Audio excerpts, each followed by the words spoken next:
Todo comenzó cuando logré lo que muchos sueñan y pocos consiguen: ser aceptado en la Facultad de Medicina de la UNAM. Dejar mi pequeño pueblo en el sur del país y mudarme a la Ciudad de México era, para mí, el inicio de una nueva vida. Mi mamá siempre me había dicho que el estudio era la llave para cambiar nuestro destino. Por eso, cuando empaqué mi maleta y abordé ese camión rumbo a la capital, sentí que llevaba no solo mis sueños, sino también los de mi familia entera. Los primeros días fueron una mezcla de emoción, miedo y desorientación. La universidad era un universo completamente diferente. Miles de estudiantes corriendo de un lado a otro. Edificios gigantescos. Salones llenos de gente que parecía entender todo menos yo. Mis compañeros hablaban de viajes, fiestas, de la libertad de vivir solos y sobre todo de la seguridad que les daba saber que sus papás estaban ahí para cualquier cosa. Yo trataba de encajar, de no mostrar cuánto extrañaba a mi mamá, cuánto miedo me daba enfrentarme solo a una ciudad que nunca dormía. Al principio, las cosas parecían manejables. Compartía un pequeño cuarto en una casa de estudiantes en Coyoacán.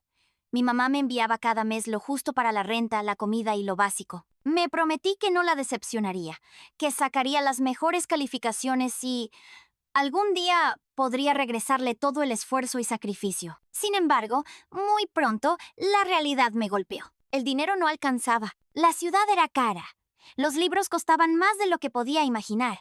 Y cualquier imprevisto, un medicamento, un trámite, incluso un boleto de transporte extrades, balanceaba todo mi presupuesto. Mis compañeros iban a comer a cafeterías, compraban materiales nuevos, salían de fiesta sin preocuparse. Yo aprendí a decir que tenía cosas que hacer cuando en realidad solo contaba las monedas en mi mochila. Algunos días, caminaba más de una hora para ahorrar el pasaje del metro. Aprendí a sobrevivir con sopas instantáneas, a comprar fruta de oferta y a dejar de lado cualquier lujo. Pero lo que más me dolía no era la falta de dinero, sino la sensación de que poco a poco me estaba quedando solo. La Ciudad de México, tan llena de gente, me hacía sentir invisible. Incluso cuando cruzaba entre multitudes, había noches en que sentía que no tenía a nadie. Y aunque intentaba no preocupar a mi mamá, las primeras grietas ya empezaban a notarse. Mi mamá siempre fue mi mayor apoyo. Desde que mi papá nos dejó cuando yo era niño, ella se las arregló sola para sacarme adelante. Éramos un equipo. Y aunque no teníamos mucho, siempre encontrábamos la forma de salir adelante juntos. Por eso, cuando empezó a mencionarme que estaba saliendo con alguien, no pude evitar sentirme contento por ella. «Te lo mereces, mamá», le dije en una llamada, aunque en el fondo sentí una punzada de miedo ante la idea de que alguien pudiera cambiar nuestra dinámica. Al principio, su nuevo novio era solo una figura distante, alguien de quien me hablaba con cautela y cariño, pero sin muchos detalles. Poco a poco, noté pequeños cambios. Las llamadas de mi mamá se hicieron más breves. A veces, cuando le contaba mis problemas, cambiaba de tema o me decía que todo iba a estar bien, pero no como antes. «No te preocupes tanto», me repetía, como si ya no tuviera el mismo espacio para mis preocupaciones. La primera señal de alerta llegó una tarde, cuando le pedí ayuda para comprar un libro indispensable para una materia. Mi mamá titubeó antes de responder. «No sé si este mes te pueda mandar dinero extra, hijo. Estamos ajustados», me dijo. Me pareció raro porque siempre había buscado la manera de ayudarme. Pensé que quizá era un mal momento, pero al mes siguiente, la situación se repitió. Esta vez incluso para la renta. Sentí el estómago apretarse cuando me dijo que las cosas habían cambiado y que ahora su pareja le pedía ser más estricta con los gastos, que debía aprender a priorizar la nueva vida que estaban construyendo. Por primera vez, mi mamá empezó a poner excusas. Si antes me escuchaba durante horas, ahora muchas veces ni siquiera respondía a mis mensajes, y cuando lo hacía, era solo para decirme que estaba ocupada o que le preguntara a su novio sobre algún tema, como si él tuviera la última palabra en la casa. A veces incluso sentía que él estaba ahí, escuchando, cuando hablábamos por teléfono, y mi madre bajaba la voz o me cortaba rápido. La peor parte era la confusión. No podía entender cómo mi mamá, la persona que siempre me protegió, ahora parecía ver mi necesidad como una carga. Y aunque intenté convencerme de que todo era temporal, la realidad era que, poco a poco, me estaba quedando realmente solo. Fue ahí cuando comprendí que, aunque estaba rodeado de millones de personas, mi verdadera soledad apenas estaba comenzando. Cuando el apoyo de mi mamá desapareció, todo cambió de golpe. Por primera vez en mi vida, tuve que enfrentarme al mundo completamente solo. No solo era la presión académica de la facultad, sino la angustia diaria de preguntarme si tendría suficiente para comer, para pagar la renta o simplemente para seguir ahí un mes más. La desesperación me obligó a buscar cualquier trabajo que pudiera compaginar con las clases. Pronto descubrí que, en una ciudad tan grande como la CDMX, hay miles de estudiantes peleando por los mismos empleos mal pagados. Empecé como ayudante en una cafetería cerca del campus. Los horarios eran agotadores, pero al menos tenía algo de ingreso y podía llevarme el café frío que sobraba al final del turno. Cuando no alcanzaba, aceptaba trabajos temporales, repartir volantes, cargar cajas, lo que fuera. Algunas semanas lograba juntar lo justo para sobrevivir, otras tenía que saltarme comidas o dormir con el estómago vacío. A veces, miraba el celular esperando algún mensaje de mi mamá, una señal de que todo era un malentendido, pero lo único que llegaba era silencio. Empecé a mentirle a mis amigos y compañeros. Cuando me invitaban a salir, decía que tenía que estudiar, aunque en realidad no quería que supieran que no tenía ni para una torta. Aprendí a disimular el cansancio y a fingir que todo estaba bajo control, aunque cada día sentía que me alejaba más de los demás. Mis calificaciones empezaron a bajar. No tenía energía ni para leer, mucho menos para participar en clase. Las noches se volvieron eternas. Pasaba horas despierto, pensando en todo lo que había perdido y en todo lo que aún podía perder si no lograba aguantar. La vergüenza se instaló en mi vida. No quería preocupar a nadie, mucho menos a mi mamá, aunque en el fondo me dolía su distancia más que cualquier otra cosa. Cada vez que pensaba en pedirle ayuda de nuevo, recordaba su voz fría, su evasión y la sombra del nuevo novio que ahora era dueño de su atención y de su vida. Yo, que siempre había sido su prioridad, ahora era apenas un recuerdo incómodo del pasado. Así pasaron los meses, sobreviviendo con lo mínimo, aislado en una ciudad que no perdona, convencido de que, si alguien descubría mi realidad, perdería lo poco que me quedaba, mi orgullo. Era como si cada día me hundiera un poco más, mientras los demás seguían viviendo sin enterarse de mi lucha silenciosa. No sé en qué momento exacto mi cuerpo decidió rendirse. Quizá fue la acumulación de semanas durmiendo apenas unas horas, o el desgaste de comer lo mínimo mientras el estrés me carcomía por dentro. Recuerdo que era época de exámenes parciales. Todos estaban nerviosos, pero para mí el miedo era doble. Si reprobaba alguna materia, perdería la beca que apenas me alcanzaba para cubrir una parte de mis gastos. No tenía margen de error, y la presión se sentía como una soga apretando mi garganta cada mañana. El cansancio se volvió una sombra permanente. Había días en los que me despertaba sin recordar cómo había llegado a mi cama. Mis manos temblaban por el exceso de café y el estómago vacío. Había dejado de anotar las veces que me saltaba comidas. Prefería no pensar en eso. Mi única meta era sobrevivir otro día, llegar al final del semestre sin derrumbarme. Miraba a mis compañeros y sentía que vivían en otro mundo. Ellos podían preocuparse por fiestas, salidas, mientras yo solo contaba monedas y trataba de mantenerme en pie. Un jueves cualquiera, mientras estaba en el laboratorio preparando unas muestras, sentí un mareo extraño. Pensé que era el calor, pero en segundos mi visión se nubló y sentí que el mundo giraba a mi alrededor. Antes de darme cuenta, estaba en el suelo, rodeado de voces lejanas y luces blancas. Abrí los ojos en la enfermería de la universidad, sin fuerzas para moverme. Una enfermera me preguntó si había comido ese día. Solo pude responder con la verdad. No recuerdo la última vez que comí bien. El médico fue claro. Necesitaba descansar, alimentarme y dejar de exigirme tanto. Pero, ¿cómo podía hacerlo si no tenía a quién recurrir? Salí de la enfermería caminando despacio, con la cabeza agachada y el corazón más pesado que nunca. Sentía una mezcla de vergüenza y rabia. No podía contarle a mi mamá. Su respuesta sería distante, evasiva, y no quería darle el gusto a su novio de saber que yo estaba fracasando. La soledad se sentía como una condena.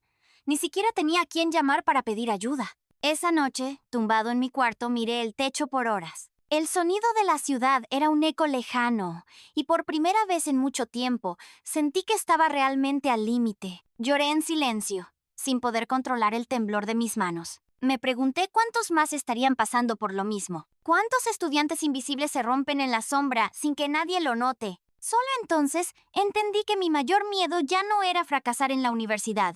Era desmoronarme por completo, sin que nadie se diera cuenta. Al día siguiente de mi colapso, sentía el cuerpo hecho trizas. Había faltado a clases y al trabajo, algo que normalmente jamás haría, pero ese viernes no pude ni levantarme de la cama. El hambre y el cansancio me tenían vencido. Miraba el celular cada tanto, esperando algún mensaje de mi mamá. Tenía la esperanza de que, tal vez, ella sintiera que algo andaba mal. Pero no había nada. Ni una llamada, ni un mensaje, ni una señal. Al mediodía decidí que ya no podía seguir así. Respiré hondo y le escribí, tratando de ser honesto pero sin sonar desesperado. Mamá, de verdad la estoy pasando mal. Ya no puedo más.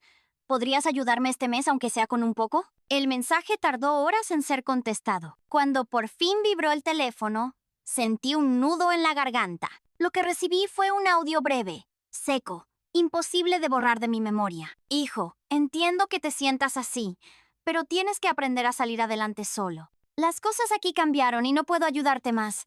Te vas a acostumbrar a estar solo. Al fondo, escuché la voz de su novio, casi como un susurro, pero lo suficientemente claro para congelarme la sangre. Que aprenda a vivir sin nosotros. No supe qué responder. Leí y escuché el mensaje una y otra vez, como si necesitara asegurarme de que era real. Una parte de mí quería gritar, reclamarle a mi mamá que nunca pensé que me dejaría así. Otra parte solo quería borrar el mensaje y fingir que nada de esto estaba pasando. Sentí una mezcla de rabia, dolor y una soledad tan profunda que me costaba respirar. ¿Cómo era posible que mi propia madre, la persona en la que más confiaba, se negara a ayudarme por la opinión de alguien más? Esa noche el mundo pareció detenerse. No pude dormir. La frase se repetía en mi cabeza como un castigo. Te vas a acostumbrar a estar solo. Por primera vez, supe lo que era no tener a nadie, ni siquiera una madre a quien acudir. Me di cuenta de que, a partir de ese momento, solo me tenía a mí mismo. Pasaron días en los que solo me levantaba para ir a clases o al trabajo, sin energía ni ganas de ver a nadie. La voz de mi madre y la del novio seguían resonando en mi mente, haciéndome sentir aún más pequeño y solo. Pero la vida universitaria, incluso en su crudeza, a veces te sorprende con pequeños gestos de humanidad. Un lunes por la tarde, al salir arrastrando los pies del aula de anatomía, alguien me detuvo. Era Diego, un compañero con el que apenas había cruzado palabras fuera de clase, pero que siempre tenía una sonrisa lista para todos. Oye, ¿todo bien?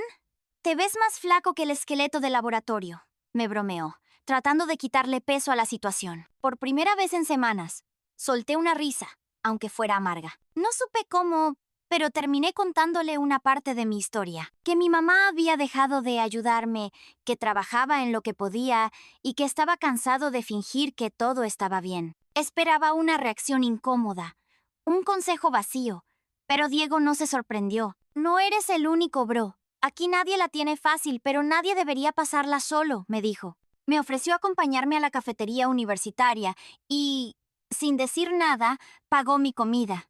Aquella comida caliente, tan simple como arroz y frijoles, supo manjar. Esa tarde, Diego me habló de los apoyos y becas que la universidad tenía para emergencias. Ve al área de trabajo social, pregunta por el fondo de emergencia. Hay gente que ayuda, aunque no lo creas. Me acompañó a sacar los formularios y hasta me ayudó a llenarlos, asegurándose de que no omitiera ningún detalle importante. Por primera vez en mucho tiempo sentí que a alguien le importaba lo que me pasaba. Gracias a su ayuda, en las semanas siguientes logré obtener una pequeña beca alimenticia y un subsidio temporal para el transporte. No era mucho, pero me dio un respiro. Con el tiempo, otros compañeros se acercaron, y poco a poco, aprendí que no todo el mundo juzga ni se aparta ante la necesidad. Aprendí también a recibir ayuda y, sobre todo, a no avergonzarme por pedirla. Aquel gesto de amistad marcó el inicio de mi reconstrucción. Me di cuenta de que la soledad más dura puede romperse con una sola mano extendida, y que, aunque mi madre me había soltado, todavía había personas dispuestas a sostenerme cuando más lo necesitaba. El apoyo de Diego y los nuevos conocidos me dieron el valor para intentar, una vez más, entender qué estaba pasando con mi mamá. Después de semanas de silencio, un domingo por la tarde, reuní el coraje para llamarla. No esperaba una conversación sencilla, pero necesitaba respuestas. El teléfono sonó largo. Cuando al fin contestó, su voz se escuchaba lejana y cansada, casi como si no quisiera hablar. Mamá, necesito entender por qué...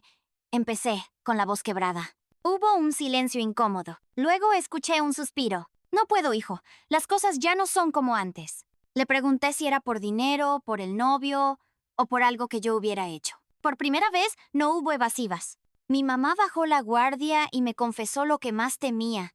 Él no quiere que siga enviándote dinero. Dice que ya eres adulto y que nuestra familia debe empezar de cero. Si lo hago, se molesta y ya no puedo discutir más. La mezcla de enojo y tristeza me nubló. Sentí que, más que perder apoyo económico, estaba perdiendo a mi mamá. Le pregunté si realmente estaba de acuerdo con esa decisión o si solo estaba cediendo ante el control de su pareja. Su respuesta fue sincera y dolorosa. No sé cómo salirme de esto, hijo. Me siento atrapada. No quiero perderlo, pero tampoco quiero perderte. Me da miedo quedarme sola otra vez. Por primera vez, entendí que su abandono no era solo por falta de amor, sino por miedo, inseguridad y dependencia emocional. Eso no borraba el dolor, pero le dio otro sentido. Le dije que no la culpaba, pero que necesitaba cuidarme, aunque fuera solo. Te extraño, mamá, pero esta vez necesito que seas tú quien me busque cuando estés lista para volver. La llamada terminó en lágrimas. Me quedé mirando la pantalla, sintiendo tanto alivio como vacío. Era el final de una etapa, pero también el inicio de mi independencia real. Dejé de esperar el mensaje que nunca llegaba. Me prometí a mí mismo que, pasara lo que pasara, seguiría adelante, aunque tuviera que construir mi propio camino desde cero. Había perdido a mi madre tal como la conocía, pero había recuperado algo más importante, la capacidad de decidir por mí mismo, sin depender del permiso de nadie. Aceptar que debía seguir adelante sin el apoyo de mi madre fue una de las decisiones más duras de mi vida. Al principio todo parecía una cuesta interminable, pero poco a poco empecé a ver señales de cambio. Con el pequeño subsidio y la beca de la universidad, logré estabilizar mis gastos básicos y pude dejar uno de mis trabajos, lo que me permitió dedicarle más tiempo a los estudios y recuperar poco a poco mi rendimiento académico. Empecé a organizarme mejor, a crear rutinas más sanas y a buscar pequeños momentos de descanso, aunque fuera solo para caminar entre los jardines de la universidad o tomar un café barato con Diego y otros compañeros. Descubrí que no era el único que había vivido un corte familiar o que luchaba contra la soledad. Compartir mi historia hizo que otros también se abrieran, y en ese intercambio encontré una red de apoyo invisible. Una especie de familia adoptiva que, sin pedir nada a cambio, me ayudó a mantenerme de pie. Poco a poco mi autoestima mejoró. Aprendí a pedir ayuda y también a ofrecerla. Cuando algún compañero nuevo se sentía perdido o no tenía dinero para comer, me acordaba de lo que hizo Diego por mí y le extendía la mano. Ese círculo de solidaridad, aunque pequeño, fue lo que más me ayudó a sanar. Mi historia ya no era solo de abandono, sino también de resistencia y reconstrucción. Incluso mi perspectiva sobre mi madre comenzó a cambiar. A pesar del dolor y la decepción, logré comprender que ella también era víctima de sus miedos y del control de su pareja. Dejé de culparla tanto y me enfoqué en perdonar, aunque todavía no pudiera volver a confiar plenamente. Aprendí que el perdón no siempre es para la otra persona, sino para uno mismo, para dejar de cargar con lo que no te corresponde. Llegó el final del semestre y, contra todo pronóstico, aprobé todas las materias. Me sentí más fuerte, más capaz y con una claridad nueva sobre lo que quería para mi futuro. Decidí que, pasara lo que pasara, ya nunca más permitiría que la decisión de otros definiera quién soy o hasta dónde puedo llegar. La independencia real, aprendí, no es estar solo, sino saber construir tu propio camino y aprender a pedir ayuda cuando más lo necesitas. Hoy, mirando hacia atrás, entiendo que la universidad no solo me enseñó medicina,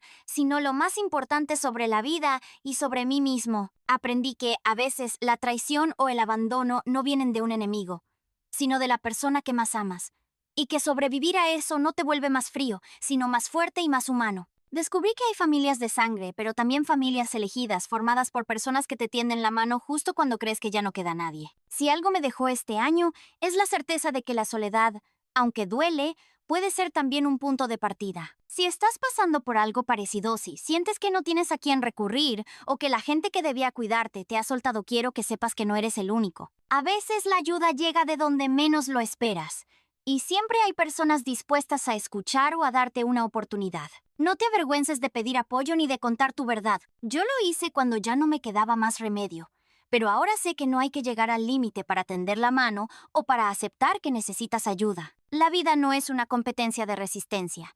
Pedir ayuda no es perder, es crecer y darte la oportunidad de sanar. Aprendí a valorar las pequeñas victorias. Un plato de comida caliente, una llamada sincera, una noche de descanso sin ansiedad. Aprendí también que no puedes cambiar a quienes no quieren cambiar, pero sí puedes decidir cómo reaccionar y qué tipo de persona quieres ser a pesar del dolor. Si esta historia te movió algo por dentro, si sentiste que alguna frase era tuya, te invito a que no te quedes callado. Busca a alguien, comparte tu situación y nunca creas que estar solo es la única salida. Hay vida después del abandono. Hay esperanza después de la soledad. Y si alguna vez necesitas una razón para seguir adelante, recuerda esto. Nadie puede arrebatarte tu futuro si decides luchar por él. Si te gustó esta historia, suscríbete al canal, deja tu like y comparte tu experiencia en los comentarios. Tu voz también puede ser la mano que alguien necesita para salir adelante.